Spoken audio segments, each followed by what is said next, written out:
Bueno, muchachos, aquí tenemos una tarjeta de una nevera de la marca LG. Y esta tarjetica se revisó, la nevera no enciende.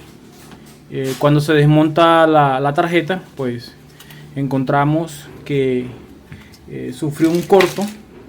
Y al sufrir el corto, pues esta pista se interrumpió la comunicación. Entonces vamos a restablecer comunicación, ¿sí?, entre estas pistas.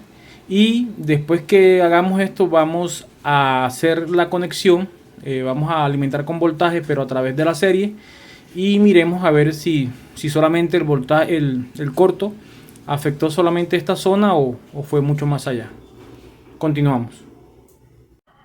Restablecí la comunicación con las pistas que estaban partidas.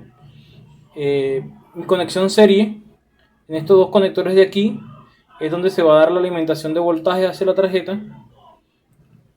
¿Listo? Se activó el relé. Este que está aquí es compresor. O sea que si yo coloco aquí y aquí, debe darme alimentación de voltaje. Y tengo 130 voltios, como pueden observar ahí. Aparentemente pues la tarjeta se reparó. Ahora hay que hacer una prueba directamente en el compresor. O sea, conectada la tarjeta hacia la nevera y mirar el comportamiento de la tarjeta. En este punto ya conecté la tarjeta a la nevera. Compresor prendió, está marcando 1.8 consumo de amperaje.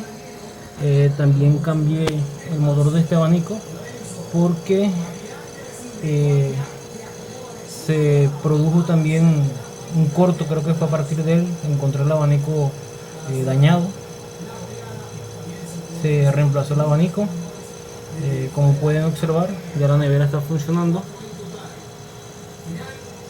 Cambio del motor del abanico, que también se fue a corto.